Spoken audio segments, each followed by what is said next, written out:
Et oui, bonsoir, nous revoici avec Bug, c'est la 9e émission. On se retrouve en compagnie des incontournables maintenant, Seb. Salut Seb. Salut Tony.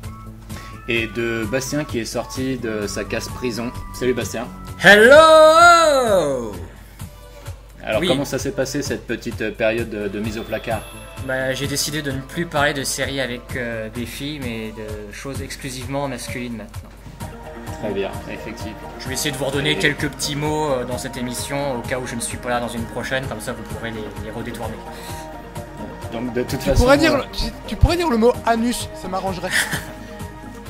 Et donc on sait déjà que tu seras le prochain à t'occuper de Orange is the New Black, vu que c'est totalement dans tes cordes. Absolument. Donc voilà, donc messieurs, aujourd'hui nous avons un programme assez chargé, donc on va essayer d'aller rapidement droit au but. Seb va nous parler de la nouvelle version de Prison Break. J'ai Exactement. Mon esprit glisse ailleurs. J'ai complètement oublié. Pas le choix, J'ai complètement oublié de mettre un mot sur Faflara, je suis vraiment déçu de moi.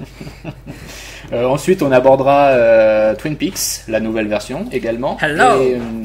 Et nous terminerons par Get Out de notre ami Jordan Peele.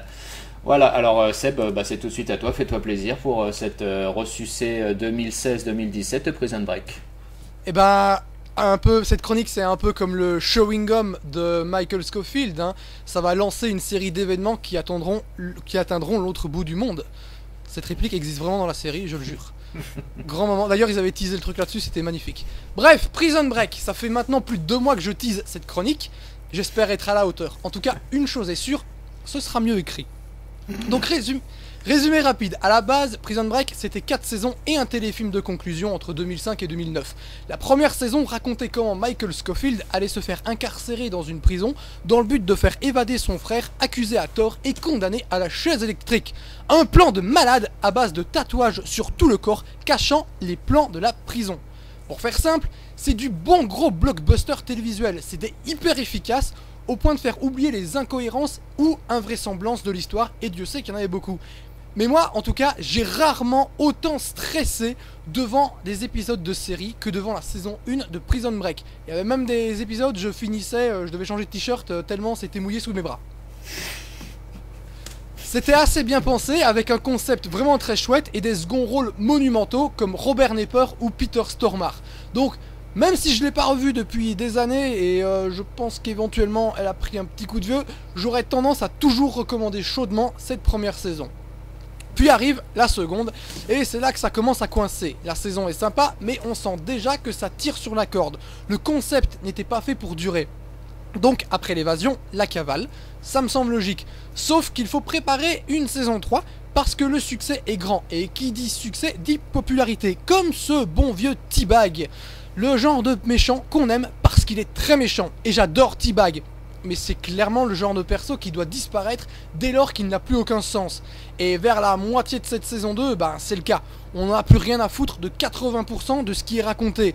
Après, comme pour la première, on a un second rôle de choix. L'agent du FBI, Mahone, interprété par le génial et sous-employé William Fichtner. Ou Fichtner, je sais pas comment vous prononcez. Mais même là, dans la seconde partie de la saison, ça part complètement en couille. Ça part tellement en couille que dans le plan de Scofield, qui est tatoué sur son corps, ça inclut Sona. C'est une prison du Panama. Et là, tu comprends pas ce que ça vient foutre là, ça n'a aucun sens, à moins qu'il avait prévu d'aller faire un petit tour par là, mais ça m'étonnerait complètement. C'est juste une manière de plus de tirer sur la corde qu'ils ont remplacé par un élastique pour pouvoir aller encore plus loin. Sauf qu'un élastique, ça peut casser.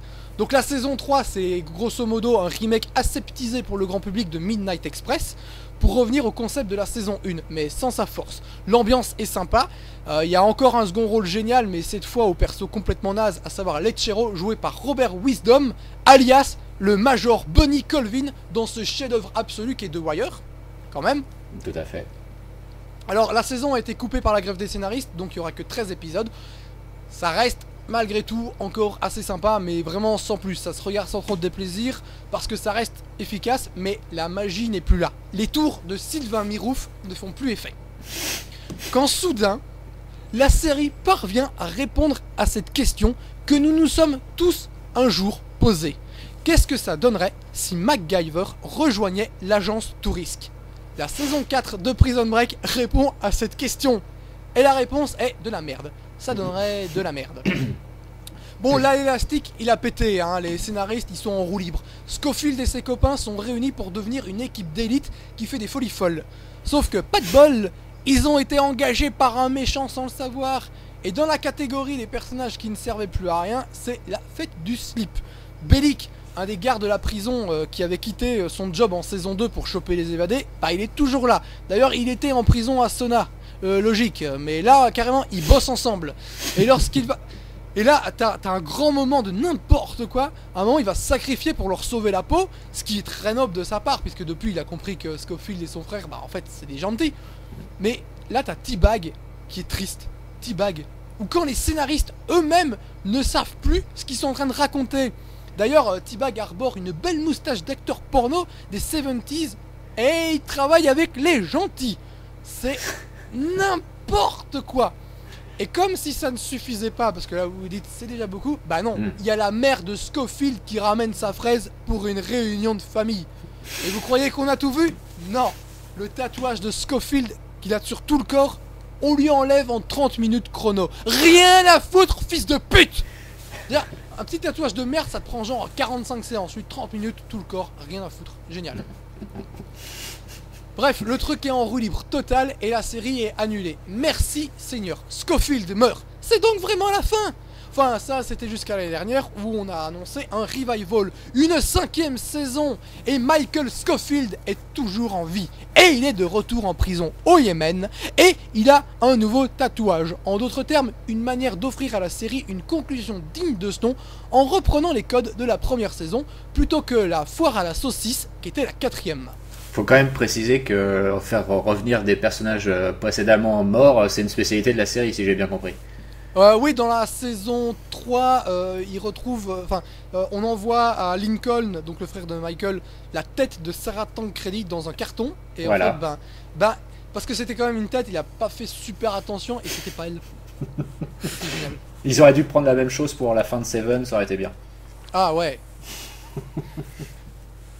Donc, ce revival, c'est 9 épisodes, ce qui est déjà 9 de trop. Et comme dirait le philosophe Bastien, il faut savoir dire au revoir à un univers. Et Paul Schering n'a visiblement pas compris cela. Je préfère largement la saison 4. Je préfère largement revoir la saison 4, alors qu'elle fait 22 épisodes. C'est tout simplement parce que la 4e saison a eu la décence de me faire rire. Ici, c'est pas le cas, c'est juste naze. Bref. Prison Break Revival, qu'est-ce que ça raconte? Eh bien, Michael Scofield n'est plus. On l'appelle Kayel Autis. Et c'est un terroriste. Et il est en prison au Yémen parce qu'il a été trahi par un méchant monsieur de la CIA qu'il avait engagé pour des missions spéciales d'évasion de prison. Raison pour laquelle il s'est fait passer pour mort. Et là, il constitue donc une nouvelle équipe dans la prison pour s'évader, incluant un junkie fan de Queen. Je ne sais... C'est... La précision est super importante. Et un gars sans charisme avec une tête bizarre. Je sais, c'est pas bien, mais c'est un peu vrai. Dont le surnom est Whip, et que Scofield appelle son Whip Hand. Dont la traduction pour Whip Hand, ça a un atout. Donc, j'imagine que le fait qu'il s'appelle Whip et que ce soit l'atout de Michael, bah, ça rend le truc assez drôle. D'ailleurs, Michael répète assez fréquemment « You're my Whip Hand !» avec son jeu tout en subtilité. Pour ceux qui se souviennent plus trop de Prison Break, qui n'auraient pas encore vu ce revival, le jeu de Wentworth Miller était tout en murmure presque. Pour ceux qui regardent la série Flash, il joue le méchant Captain Cold et il surjoue à mort. C'est assez infernal, mais c'est rien comparé à j'ai oublié Dominique Purcell qui joue son frère dans Prison Break, qui joue Whit Eve. Et là, putain, je vous jure, au niveau du surjeu, mais il a tout fait péter le mec dans Flash, c'est hallucinant. Mais bon, les nouveaux c'est sympa, mais quand on veut capitaliser sur la nostalgie des 3 crétins du fond qui se persuadent que Prison Break a toujours été une grande série, faut ramener les anciens, quitte à faire du fan service qui n'a aucun sens. Eh ben, ça tombe bien, parce qu'entre les saisons 4 et 5, Sinote s'est converti à l'islam et a maintenant des potes au Yémen, comme par hasard. Donc il peut aider Lincoln à secourir son frère. Et puis il y a l'ami Sucré aussi. Lui, il a une voiture. Alors il peut les conduire à l'aéroport. Je plaisante pas, hein, c'est son seul rôle à jouer sur les 5 premiers épisodes. Mais c'est pas les plus populaires. Donc qui ramène-t-on? T-Bag, pardi. Le mec qui doit terminer de purger sa peine de prison, plus ce qui a pris pour l'évasion. Alors, je suis pas un spécialiste, mais s'il n'avait pas pris perpète pour les meurtres et les viols, il doit en avoir pour au moins encore 20 bonnes années. Plus encore ce qu'il a pris pour l'évasion, si je ne m'abuse, c'est au moins une dizaine d'années. Mais soit, hein, on n'est plus trop à un détail près. Et mieux, il reçoit à sa sortie de prison une lettre de Scofield lui demandant son aide et en lui offrant une nouvelle main. Un truc qui servira à rien par la suite, mais on n'est plus à ça près parce que, comme les scénaristes, nous non plus, on n'en a rien à branler. Bon, je prétends pas être un meilleur scénariste que les scénaristes eux-mêmes, mais c'est un peu vrai. Donc, je propose juste que l'absence de Sucré sur 4 épisodes aurait pu être comblée en lui donnant le rôle de T-Bag qui ne consiste qu'à suivre quelqu'un et prendre des photos. Mais j'imagine que Sucré était de son côté beaucoup trop occupé à alimenter son business de sex dolls. Encore une fois, c'est la vérité, je ne plaisante pas. Ils sont tellement désespérés les mecs qui ramènent carrément le fils de John Abruzzi juste pour name dropper. Voilà le niveau. Ce qu'il y a d'absolument génial avec ce revival de Prison Break, c'est que les mecs n'en ont tellement plus rien à foutre qu'ils y vont en mode YOLO de la première à la dernière seconde. C'est ahurissant de conneries et par conséquent, ça force le respect. Décider de mixer les 3 premières saisons avec la qualité d'écriture de la 4ème, c'est magique. Du coup, c'est un peu aussi le revival de Sylvain Mirouf. Et comme... Et tout ça sur 9 épisodes, les mecs sont des génies. Ouais, à propos des 9 épisodes, j'ai un truc qui défie les lois du temps, c'est magnifique. Mais comme je vais pas vous faire épisode par épisode, bien que je le pourrais, je vais juste vous faire un top 9 des choses amusantes vues au travers de ces 9 épisodes.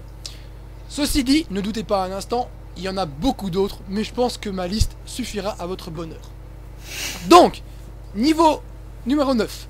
Dans la prison au Yémen, il y a une webcam qui démonte littéralement la 4K et permet de faire des screens sur lesquels on peut zoomer au point de voir les détails cachés dans le tatouage de Scofield. Putain, je veux le même matos. Numéro 8. Sucré Weekend mange du boudin noir à Marseille. C'est beau rien que d'y penser. Numéro 7. T'as un mec qui se balade avec une chemise recouverte de sang au milieu de la rue, tranquille, à la terrasse d'un café, et c'est bondé. Mais pas de panique, il en a rien à foutre.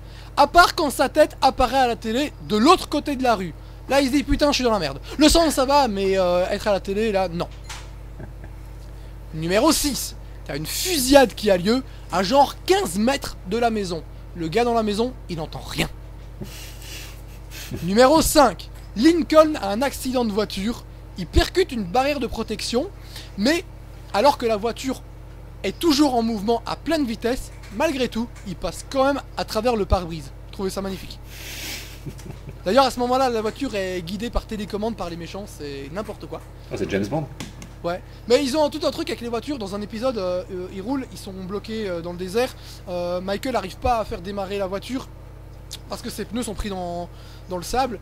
Et donc le méchant en profite justement pour l'attaquer. Ils se battent un petit peu, puis une fois que le combat est fini, il remonte dans la voiture, il démarre et la voiture part toute seule. Donc, mais c'est pas Prison Break, c'est le Paris-Dakar aussi ça. Ouais, mais enfin je sais pas, il a vraiment pas de chance quoi. C'est la voiture qui veut pas aller juste au mauvais moment, c'est vraiment con. Numéro 4. En dehors de nous faire le coup du il est méchant, il est pas méchant avec le méchant, sauf que ça trompe personne, ses motivations sont absolument géniales. Le mec trahit Scofield parce qu'il a envie de niquer la petite Sarah Tancredi. Numéro 3. 2 petits points bonus rapides. Sarah Tancredi, puisqu'on est sur elle, comme le méchant de la saison, blague de cul, qui a la force de faire l'aller-retour vers l'autre bout du monde en une demi-journée. Putain, pas mal. Respect. Ouais. Et le mec de la CIA, qui est un traître, est joué par, attention, je ne sais pas prononcer son nom, Mark Furstein. Ouf. Autant dire qu'après Michael Rapaport dans la saison 4, on n'est pas servi niveau charisme ou jeu d'acteur. D'ailleurs, ils ont presque la même tête. Attention maintenant, on arrive sur les 2 derniers points what the fuck de la saison. Mes 2 préférés. Whiphand, comme dirait Michael Scofield, s'avère être nul autre que le fils de T-Bag. Oh putain. La scène de réunion, j'y ai pas cru. Je me suis dit, non, ils vont pas oser. Et si le hasard fait tellement bien les choses. Cette relation est d'ailleurs magnifique. Spoiler, ça se passe à la fin de l'avant-dernier épisode. Et dans le dernier épisode, Whiphand meurt. Oh merde. Ouais, j'ai pas compris le plan de Michael d'ailleurs, hein, parce que ça n'a absolument aucun sens. Apparemment, bah, c'est pour ça qu'il a envoyé le truc, parce qu'il savait que c'était le fils de T-Bag, et c'est pour ça qu'il a envoyé la lettre à T-Bag et qu'il lui a offert une nouvelle main. C'était justement pour que tout fonctionne et que T-Bag, bah, finalement, il redevient un petit peu gentil au bout d'un moment, sauf qu'il tue son fiston et que du coup, il pète un câble et il tue quelqu'un et il retourne en prison à la fin. Donc, j'ai pas compris exactement le délire avec T-Bag, à part le libérer, le remettre en prison, le libérer, le remettre en prison, le libérer, le remettre en prison, et surtout lui briser le cœur, parce que le mec, il allait devenir gentil grâce à son fils, et bah non. C'était n'importe quoi. My son, my blood. Exactement. Et mon numéro 1 de cœur, celui qu'il garde pour la fin comme un cadeau d'adieu, la révélation de l'utilité du tatouage arrive enfin durant le dernier épisode et termine d'enfoncer le clou quant à la nullité abyssale que représente ce revival. Donc, Scofield, le mec se tatoue un visage sur les mains qu'il compte utiliser pour une reconnaissance faciale. Et ça marche, putain! C'est du génie! Le reste du tatouage, c'est juste pour envoyer un message pour dire hé hé, je suis trop malin. Le mec, il en a rien à branler de son corps. C'est formidable. Ça a peut-être une certaine qualité sexuelle aussi de se faire tatouer un visage sur une main, je ne sais pas. Alors, il était en prison avec que des mecs. Donc, voilà. Et il se fait tatouer, il se fait tatouer le visage d'un mec? Oui, exactement. Bah, le visage de Mark Fortune, le méchant. Oh, putain. Donc, il avait vraiment prévu bien le coup, quoi. C'est génial. Enfin voilà, pour conclure, les têtes pensantes du projet ont dit qu'ils envisageraient une saison 6 si une idée se dégageait. Ils disent, je cite, il y a 0% de chance que la série revienne si nous n'avons pas une histoire au top du top. Nous voulons quelque chose de qualité, notre exigence est très forte. Bah moi perso quand je vois la saison 5, je me dis qu'il n'y a pas de souci à se faire parce que compte tenu de leur niveau d'exigence, ça reviendra très vite. Et vous savez quoi? Bah c'est pas une mauvaise chose. Je pense que Prison Break devrait revenir de temps à autre. Genre une saison 6 tout dans 2-3 ans et une 7ème dans les 5 années qui suivent. Juste pour nous rappeler que ce qu'on considère comme étant médiocre n'est finalement pas si mal. Là tout de suite j'ai envie de revoir Iron Fist et même Luke Cage pour tout dire. Parce qu'en comparaison c'est vachement bien quand même. Mieux écrit, mieux joué, mieux tout. Et c'est là que tu vois que ça va très mal du côté de Prison Break. Ouais. Et est-ce qu'au niveau audience ils ont fait quelque chose ou ça s'est rétamé? La série, la meilleure au départ, quand la série est arrivée, elle atteignait les 10 millions. Là, si j'ai bien fait attention, la meilleure audience est à 4 millions. Oh putain, ah oui, ils Mais ont bon, quand même perdu. En même temps, toutes les séries ont beaucoup baissé, donc il ne faut plus trop prendre en compte de cette même manière, mais ça reste quand même pas génial, quoi. Ouais, c'est surtout quand tu perds entre la moitié, enfin plus de la moitié de de tes téléspectateurs, ça fait pas mal quand même. Hein. Ils sont revenus pour le dernier épisode parce que la curiosité, mais bon. Ouais, curiosité malsaine. C'est-à-dire que pour un truc qui était annoncé comme quand même le gros retour, bah si peu d'audience, c'est pas génial quoi. Ouais, tu m'étonnes. En même temps, ils sont pas très occupés, tous ces gens, les Wentworth Miller et compagnie. Bon, à part, c'est quoi Flash qui est dans Flash. Le créateur de la série, il est pas non plus débordé de projets. Il a fait quelques films de merde. Ouais, voilà, donc, je crois, donc pas plus. Ils vont tirer sur la corde tant que ça casse pas, quoi. Voilà. Donc, ouais. Bastien, quelque chose à rajouter sur cette merveilleuse saison? Dans ton top 9, t'as quand même oublié un petit point que j'aurais souligné, c'est genre à la fin de l'épisode 4 ou 5, je ne sais plus, il y a un point, un climax fatidique, parce qu'il y a Daesh qui est quand même dans l'histoire de cette nouvelle saison. Et donc la phrase finale de cet épisode, c'est genre on a toute l'armée de Daesh contre nous. Et tu finis l'épisode comme ça, et là tu te dis oh putain, vivement la suite quand même. Ouais, d'ailleurs, quand je disais qu'il ramenait plein de trucs de enfin, quand je disais que c'était un mix des 3 premières saisons, ils te refont le coup du cliffhanger de la saison 1. Donc, pour rappel, donc, avant-dernier épisode, ils s'évadent, et dernier épisode, ils commencent la cavale, et ils sont censés choper un avion, mais ils ratent l'avion au dernier moment qui décolle, et dans un épisode, ils refont exactement la même scène. C'est hallucinant de bêtises, quoi. C'est de la bêtise, de la fainéantise. Ils ont vraiment pas de bol. Hein.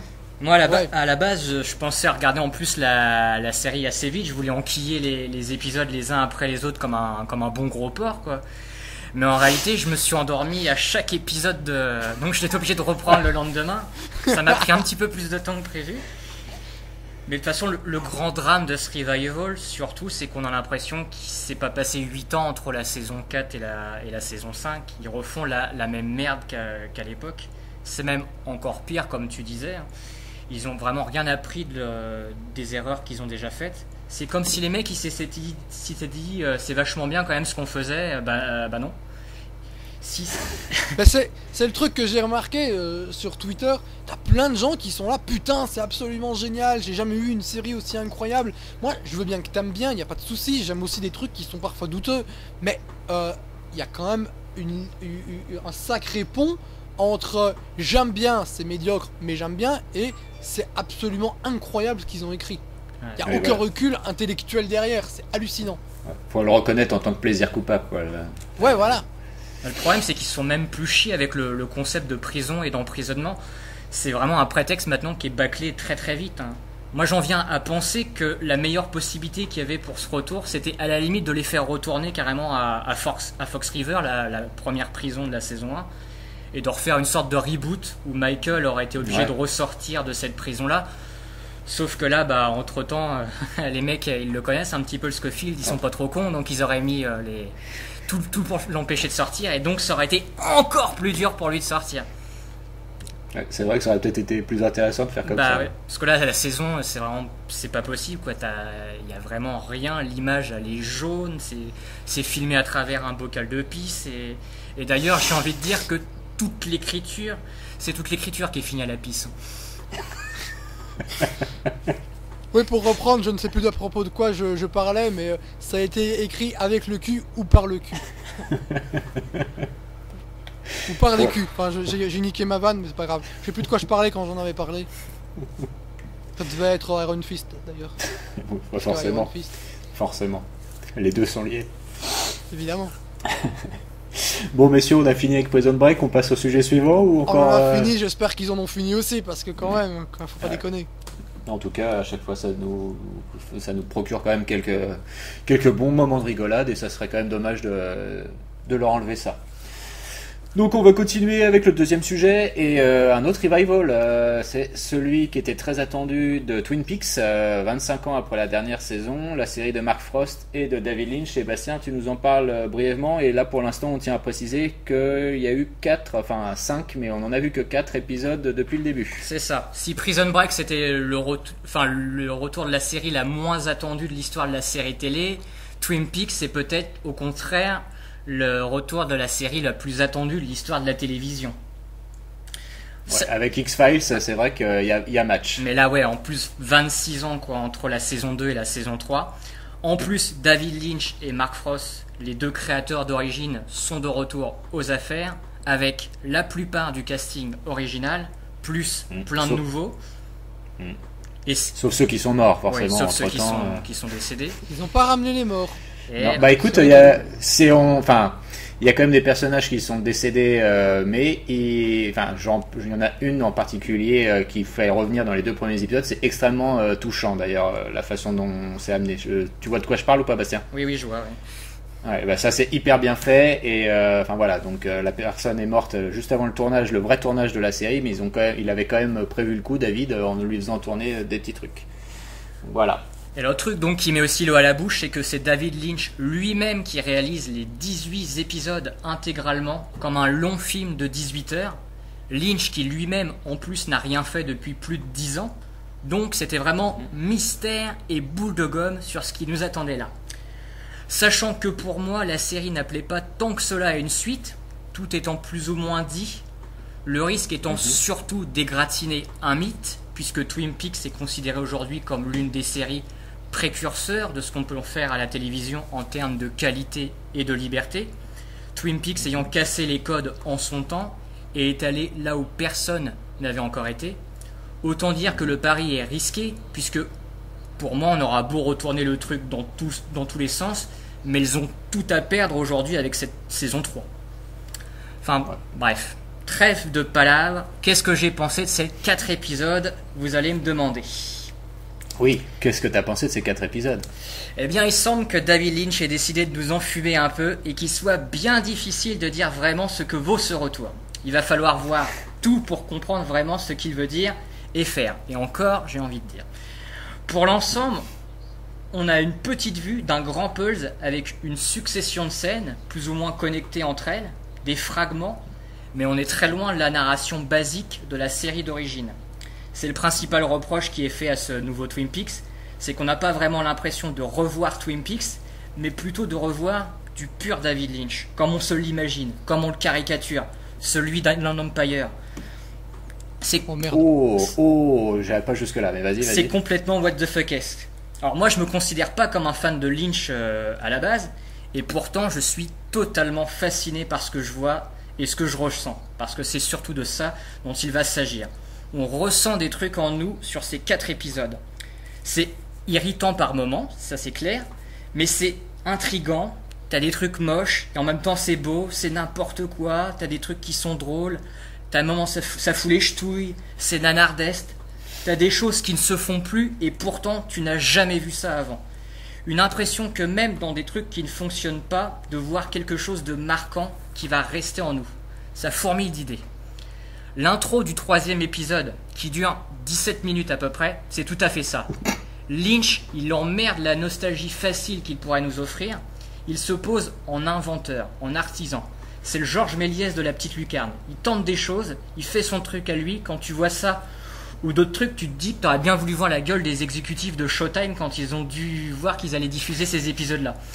À une époque où tout est formaté, surtout au cinéma, eh bien la seule proposition à contre-courant te paraît salvatrice. Alors, je sais pas si c'est le mot adéquat, salvatrice, mais je trouve que ça claque pas mal. Beau. Ouais, c'est beau. Alors le retour de Twin Peaks est totalement clivant, mais moi je me suis pas fait chier une seconde, hein, comme beaucoup de personnes on a pu le dire. J'ai eu l'impression de revivre en regardant ces épisodes, d'être à nouveau un gamin qui regarde un truc en cachette qu'il n'a pas le droit de voir, qui voit des choses un peu bizarres qu'il ne comprend pas, mais cherche ce que ça signifie. Lynch, il stimule son spectateur. Alors quand je vous disais que la série ne tombe pas dans le clin d'œil facile, c'est assez vrai, puisque c'est une véritable suite à Twin Peaks, mais il est vrai que les quelques touches dissimulées par-ci par-là sont fort plaisantes. De toute façon, moi quand les premières notes du générique ont retenti, j'ai compris ce que ressentaient les fans de Star Wars. Et j'imagine même pas ce qu'ont ressenti les gens qui avaient vu Twin Peaks à l'époque. Puisque moi, étant né en 1998, je ne suis qu'une petite merde, vous vous doutez bien. En 88, pas 98. En 88, oui. À la fin de l'épisode 2, quand on retourne dans le bar de Twin Peaks, avec Chromatics en fond sonore, c'est un juste retour aux choses. Puisque les films d'aujourd'hui qui nous font du Lynch, comme les Nicolas Winding Refn ou le film de Ryan Gosling, Lost River, ont utilisé par exemple Chromatics, et là, Lynch, il récupère le truc, et moi j'avais limite une érection sur ce passage. La petite réplique James est resté cool, t'as l'impression de rentrer à la maison. Puis t'as ce casting donc 4 étoiles qui commence à faire son petit effet, notamment avec le 4e épisode, où c'est assez impressionnant. D'une séquence à une autre, tu passes des Naomi Watts, des Robert Foster, des David Duchovny, des Michael Cera et j'en passe. Et tu sais même pas si c'est pour un petit rôle ou pour quelque chose de plus important. Le mystère, il est toujours préservé, et moi j'ai envie de vous redire bravo les gars pour ça.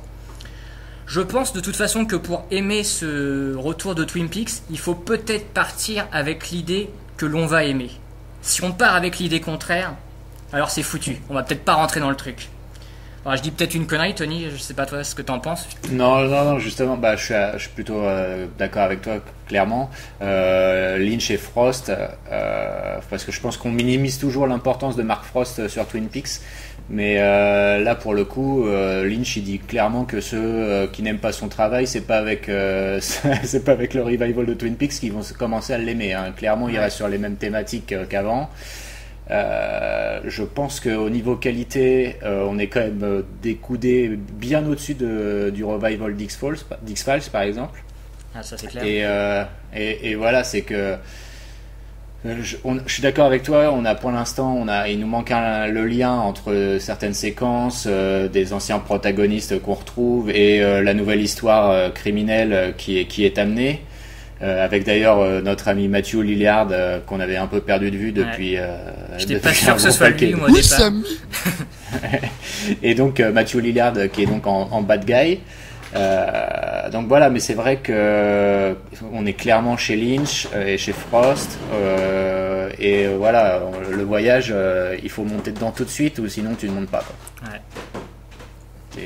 Et voilà, et c'est vrai qu'effectivement le petit clin d'œil de Chromatics, c'est vrai que j'avais pas pensé à ça, mais c'est bien vu qu'effectivement Winding Refn les a déjà utilisés, et clairement ça se fond complètement dans l'univers de Lynch, quoi. C'est parfait. Après, ouais, il y a le casting aussi, effectivement, qui est très hétéroclite, et oui, on peut se demander s'il y en a qui viennent juste pour une scène ou s'ils vont avoir un rôle récurrent dans la série.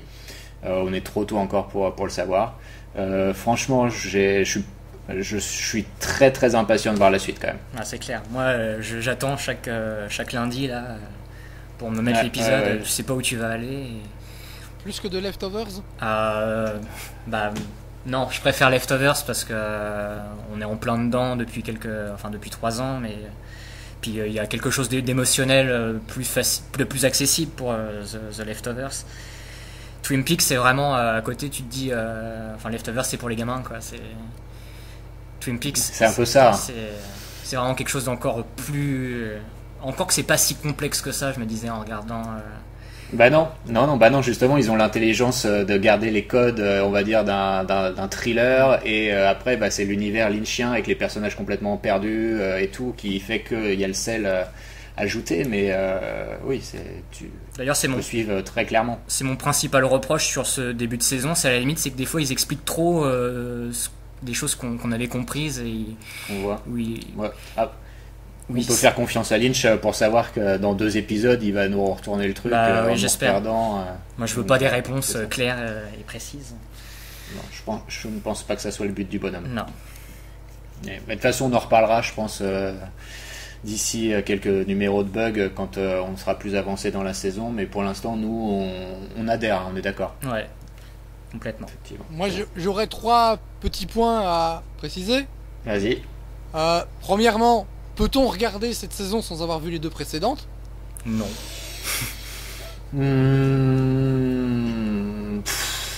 Ouais, mais pourquoi ? D'accord. Tu fais comme Lynch, quoi. Tu veux pas donner des réponses claires.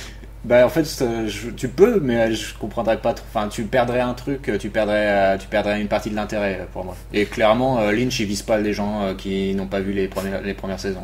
Et moi, pour l'anecdote, ce qui est marrant, c'est qu'au départ, je devais regarder donc la nouvelle saison avec ma compagne, et donc qui n'a pas vu les 2 saisons depuis un petit moment et qui n'a plus forcément toutes les intrigues en tête. Et donc, au bout d'un quart d'heure, s'est levé et m'a dit en fait. Il faut que je me refasse toute la série parce que ça va être compliqué. Et elle accepte facilement ton sexisme, ta compagne ? Surtout que Lynch est malin parce que les anciens personnages ils reviennent pas régulièrement quand même. Il y a quand même des longs passages dans les épisodes où on ne les voit pas. C'est les nouveaux protagonistes qui sont mis en place. C'est ça. Donc voilà. Et t'avais d'autres points, j'avais 3 points. Donc deuxième point. Pourquoi un tel écart entre le retour en grâce pour certains et une merde absolue pour les autres ? Si vous avez approximativement une idée, parce que j'ai vraiment vu les 2, quoi. C'est-à-dire il y a ceux qui sont extrêmement enthousiastes sur ce retour et d'autres qui sont catastrophés par le truc en disant que c'est absolument dégueulasse de faire ça, que c'est de la merde, que c'est une trahison totale même par rapport aux 2 premières saisons.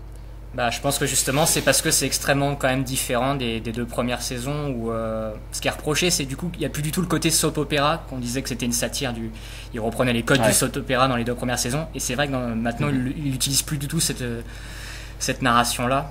C'est vraiment maintenant on est tout le temps dans l'éclatement de l'histoire, et je pense qu'il y a des gens qui sont un peu perdus avec ça.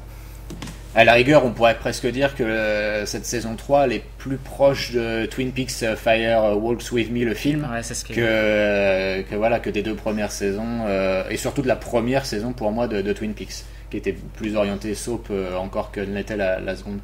Mais moi c'est le petit point qui pour l'instant me fait un peu tilter, c'est que ça manque un peu d'humour. Et pourtant moi je me souviens que les 2 premières saisons de Twin Peaks, quand je les ai rematées, j'étais mort de rire. Il y a vraiment des passages qui sont extrêmement drôles, et là pour l'instant je retrouve pas encore ça. Mais pour te rassurer Tony, ça arrive. Ah bon bah très bien. Hello. Parfait. Bon bah mon dernier point maintenant, ça va aller beaucoup plus vite. J'ai juste envie de dire Matchonamic. Ah oui, ça, effectivement, fan club officiel, un peu d'amour dans cette émission. Président secrétaire à vie du fan club de Matchonamic, effectivement. On est d'accord. Et elle est toujours aussi belle. Hein. Faut pas faire de mystère là-dessus.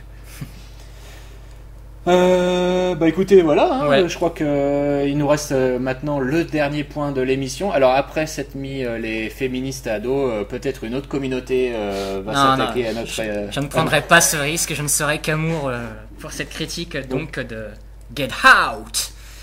Alors ne partez pas tout de suite pour nos amis bilingues, restez là, ça va valoir le coup. Alors l'histoire, ou plutôt le point de départ du film, parce que je préfère pas trop vous en dire, moins on en sait, mieux on se porte. C'est donc un jeune couple où la fille est blanche et où le garçon est noir. Et après, c'est le sketch de Muriel Robin, puisque ce dernier va rencontrer sa belle famille toute blanche. Et à partir de là, le fait qu'il soit noir, ce n'est pas anodin, puisque tout va tourner autour de ça. Alors à savoir que c'est pas un drame, mais une sorte de thriller teinté d'horreur. Et je voulais parler de ce film, car vous n'êtes pas sans savoir qu'en tant que fan de films d'horreur, je souffre de mon époque face à la médiocrité de ce qu'on nous propose. Et avec Get Out, j'ai été agréablement surpris. Et pour moi, le film s'impose comme ça, sans réfléchir, comme le meilleur film d'horreur depuis longtemps. Depuis genre les 2 premiers Human Centipede, parce que moi je les aime beaucoup. Dernier Train pour Busan, c'est plus un film d'action fantastique qu'un film d'horreur.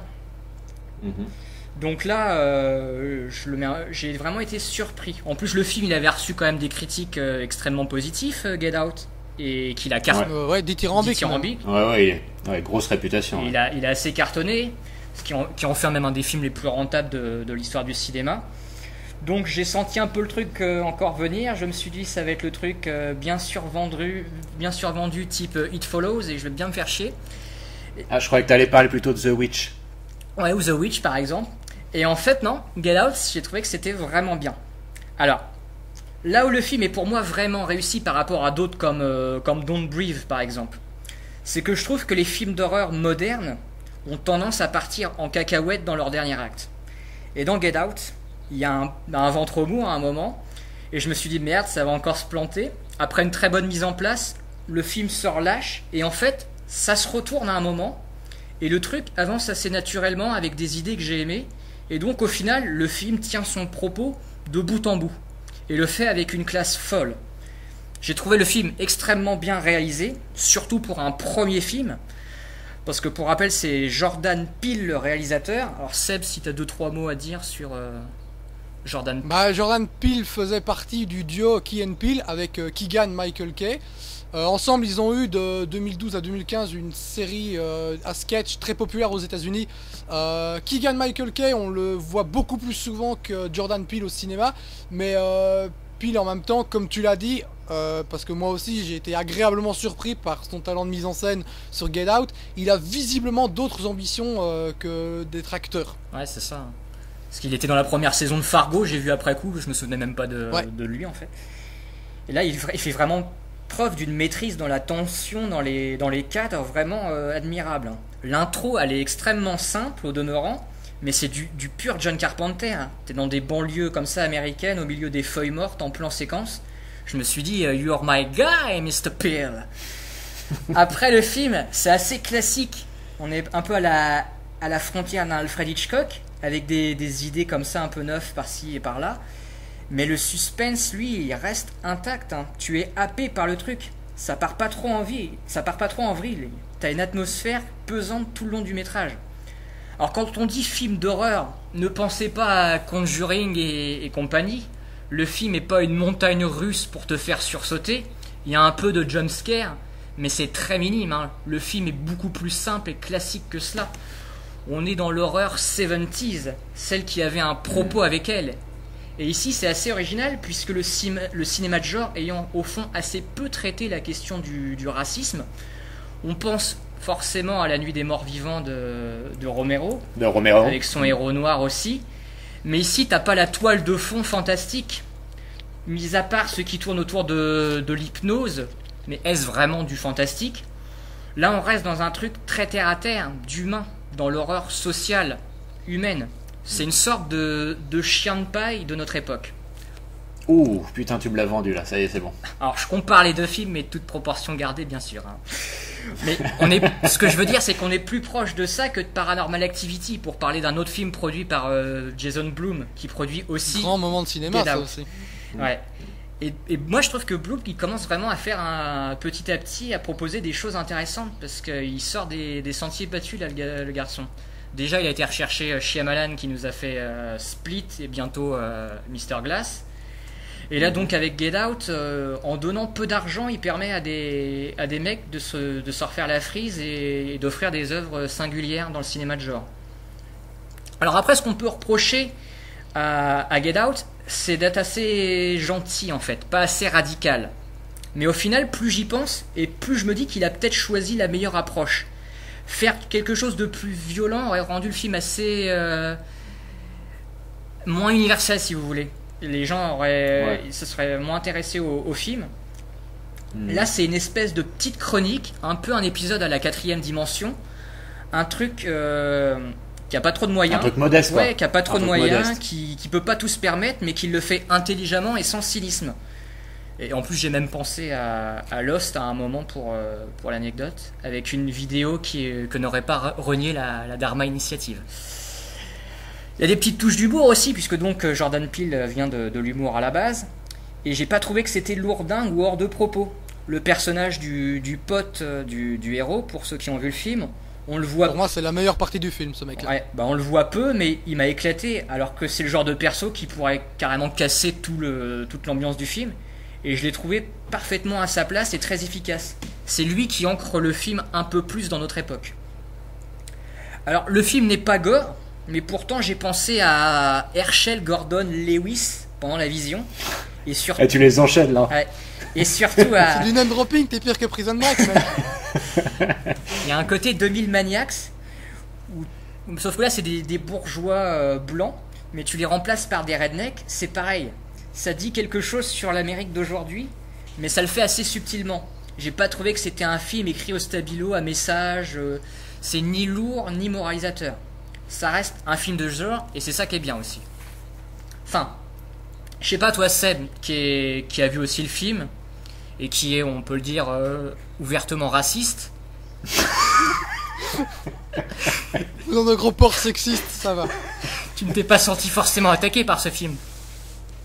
Non, en fait, moi j'ai pas adoré le film, et je me pose un peu la question de savoir combien de blancs ont dit avoir aimé le film, alors qu'en réalité ils l'ont pas adoré, juste de peur de passer pour raciste. C'est un peu toute la problématique que j'ai. Après, j'ai lu pas mal de trucs sur Twitter venant de noirs justement, et le sujet du racisme est finalement pas tant que ça, c'est plus de la négrophilie que de la négrophobie. Je vais revenir 2 secondes sur le racisme, parce qu'il y a une scène au début du film quand ils vont chez les parents où ils se font arrêter en voiture par le flic, ou non, enfin ils ont un accident mais il y a un flic qui débarque et qui demande les papiers du black et non pas de la blanche, alors que c'est elle qui conduisait. Je trouve c'est une réalité, c'est un truc qu'on a déjà évoqué 1 milliard de fois à peu près. Je trouve pas ça extrêmement subtil finalement. Moi si je vais au cinéma c'est pour qu'on me montre quelque chose de neuf finalement. Et là en l'occurrence j'avais l'impression de l'avoir tellement entendu que je suis pas spécialement étonné. Pour rester au niveau de la police, il y a un épisode de Brooklyn Nine-Nine cette saison qui a justement traité de ça. Brooklyn Nine-Nine, c'est généralement assez outrancier dans le ridicule, et je ne dis pas ça péjorativement.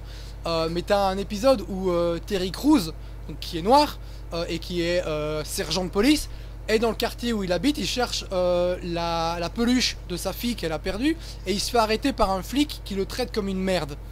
Et il décide de porter plainte. Sauf que son capitaine, qui lui aussi est noir, lui déconseille de le faire pour sa carrière. Il y a tout un sujet traité avec subtilité et intelligence du racisme dans cet épisode que je trouve absolument brillant, parce que c'est quelque chose qu'on n'a encore jamais évoqué, puisqu'on parle souvent du racisme dans la police, mais qu'en est-il justement pour les officiers noirs, arabes ou autres? Et je trouve que c'était vachement plus intéressant. Et pour revenir vite, donc pour faire le lien entre les deux, Chelsea Peretti, qui joue dans Brooklyn Nine-Nine, est la femme de Jordan Peele. Comme tout est lié, ça marche. Waouh. Ouais. Ensuite, je reviens justement sur ce que je disais, que je lisais à propos du film, sur la négrophilie. C'est justement un film sur la fascination qu'ont les blancs pour les noirs, et non pas justement la peur des noirs. Je me suis pas non plus suffisamment intéressé au sujet pour tout dire, mais c'est mine de rien assez intéressant. C'est ce que je trouve le plus intéressant dans le film. Après, je le trouve un peu longuet, alors qu'il est fait qu'1h45. Niveau film d'horreur, bah moi je suis pas un grand fan, donc j'en ai un petit peu rien à foutre de ce que ça raconte. Jusqu'au final où ça commence à devenir entre guillemets un gros bordel, je trouve, personnellement. Donc reste le personnage, le sidekick comique, mais globalement moi ce film là je l'oublierai assez vite. Même si je trouve, comme Bastien l'a dit, que Jordan Peele est un réalisateur assez prometteur. Ouais, donc on attend son prochain effort avec impatience. Mais ouais, si on revient un peu sur la polémique, enfin la polémique non, il n'y a même pas vraiment de polémique de Get Out, mais moi qui n'ai pas vu le film, si clairement si les deux personnages, le couple principal, les deux sont blancs, il n'y a plus de film, on est d'accord? Ouais. Ah oui, complètement. D'accord, donc c'est juste très bien. Okay. Mais ça n'évoque pas tant que ça le racisme en fait. Il y a des petites touches par-ci par-là. Il y a quelques situations assez... Enfin, après, en tant que blanc, tu vois, j'ai du mal à te donner mon opinion puisque c'est pas quelque chose que je connais. Mais t'as le black qui se retrouve tout seul entre que des blancs et entre guillemets, il est pas super à l'aise. Et à un moment, il voit un noir et il s'approche de lui, il dit putain, ça me rassure que tu sois là, ça me fait du bien. Et après, tu vois, c'est un peu le problème, c'est que nous, c'est pas quelque chose sur lequel on peut véritablement donner notre opinion, puisque fondamentalement c'est pas quelque chose qu'on connaît, contrairement à ce que je disais avec le flic, qui est une situation qu'on a déjà vue 1 milliard de fois. Bah moi en tant que sexiste, ça m'arrive souvent d'être confronté justement à des gens. C'est vrai. On peut déjà annoncer donc que Bastien sera pas là pour la prochaine émission. Et moi non plus d'ailleurs, tu feras tout seul. Mais en fait, pour revenir un peu en dehors du film, c'est la première fois de ma vie que je me retrouve à être prêt sur Twitter à dire ce que j'ai pensé du film, à savoir que je l'ai pas adoré, et à ne pas le faire. Parce que je me suis dit, en voyant les réactions de certaines personnes, que si je dis que j'ai pas aimé, il suffit d'une personne qui me retweet au mauvais moment, et je me retrouverai avec un putain de bordel au niveau de mes mentions, où on va t'attaquer pour racisme de la même manière que si tu dis que tu n'aimes pas le nouveau Ghostbusters parce que c'est de la merde, en fait tu l'aimes pas parce que c'est des femmes et que t'es un putain de sexiste. Et ça devient extrêmement problématique ce côté on ne peut plus rien dire. C'est pas une question de politiquement correct, c'est juste que dès que tu dis quoi que ce soit aujourd'hui, bah tu choques quelqu'un, t'arrives à vexer quelqu'un, etc., etc. Là, je voyais ce week-end, Ariana Grande faisait son retour à Manchester. Quelqu'un a vanné le truc et tu te prends dans la gueule si tu te permets aujourd'hui de vanner ou de dire qu'Ariana Grande fait de la merde parce qu'elle a été entre guillemets victime d'un attentat. Ariana Grande faisait de la merde avant Manchester, elle fait toujours de la merde. J'en ai marre de ce monde complètement aseptisé dans lequel on vit. C'est vrai que là, c'est un problème bien plus global que ça, mais ouais. Je comprends le problème, mais après, il faut faire le tri entre les gens qui sont un peu gogol et les autres, quoi. Évidemment, mais sur ça Twitter, tout est toujours beaucoup plus complètement fou. Quand tu parles à quelqu'un face à face, c'est toujours plus intelligent que sur Twitter, je trouve. Il y a 50 exemples par jour sur Twitter, c'est clair. Mais bon. Enfin, pour revenir à Get Out, il faut vite le voir parce que du coup, si on vous le survend, peut-être que effectivement vous allez être déçus. Ouais, c'est ça. Ouais. Bah là, tu me l'as quand même pas mal survendu. Hein. Carpenter, Hitchcock, Les Chiens de Paille, ça va. Pour relativiser, j'ai mis 4 sur 6. Donc, Ah, voilà. Et ce que Bastien ne dit pas, c'est que la meuf, la blanche, c'est une de Girls. Bah ouais. Ah, mais le père de la fille est joué par Josh Lyman. Enfin, c'est le nom du personnage dans The West Wing. Yeah. Donc rien que pour ça, qui était aussi le comparse de Matthew Perry dans Studio 60. Et ça, c'est formidable. Un beau casting. Quand même, ouais, pas mal. Bah écoutez, messieurs, on a fait le tour, je crois. On a oublié la question qui tue, j'ai l'impression. Ah, c'est vrai, on a oublié la question qui tue. Et qui a une question qui tue alors? Je vais vous la poser. On va revenir vite fait sur la savonnette. La prison. Quel est pour vous le meilleur film de prison de toute l'histoire du cinéma? Waouh. Seb, t'as une idée? Je serais peut-être Shawshank Redemption, mais là tout de suite, c'est parce que c'est un peu le seul qui me vient à l'esprit. Mais à mon avis, il y a beaucoup mieux, des trucs que j'aime beaucoup plus. Le numéro 1 d'IMDb. Voilà. Ouais, meilleur film de tous les temps selon IMDb, effectivement.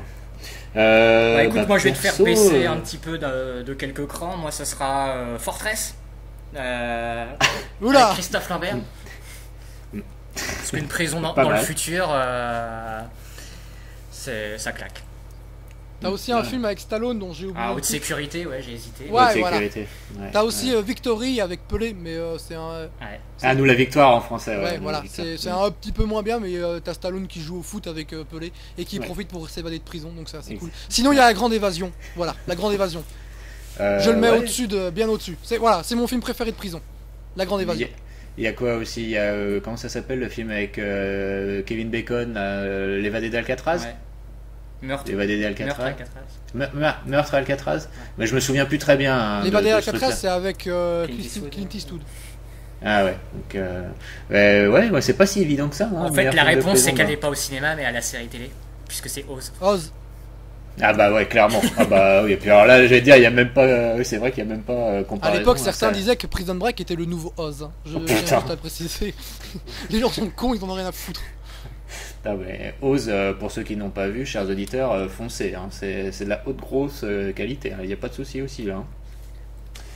Ouais, bah clairement Oz. Oui, on est d'accord.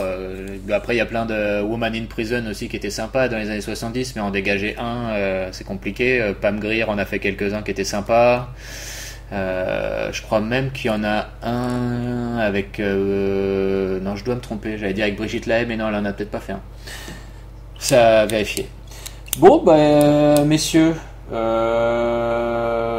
peut rappeler à nos auditeurs que vous pouvez nous retrouver sur Twitter, donc @Bud le podcast pour l'émission, pour @GrumpySeb pour Seb, @Alphonse Dadet pour moi. Bastien est toujours réfractaire à Twitter. Oui, je me préserve de tout ça. Tu as bien raison. Il y a déjà assez de problèmes comme ça. Tu as une petite citation peut-être pour clore l'émission? Oui, je voulais juste vous dire que je pense que le chewing-gum que vous aimez va revenir à la mode. Ouais, bah moi vu qu'on a cité Paranormal Activity, je vais faire chérie, on a plus de citronnade. Et j'ai juste envie de dire que Bastien, tu as bien entendu aussi la lourde tâche de t'occuper de Wonder Woman pour une prochaine émission. Bon bah messieurs, sur ce je vous souhaite bon courage et puis bonne continuation, et aux auditeurs à la prochaine, certainement la semaine prochaine. On va revenir très vite avec une spéciale Leftovers probablement, et puis voilà, donc portez-vous bien d'ici là et à la prochaine. Ciao. Salut.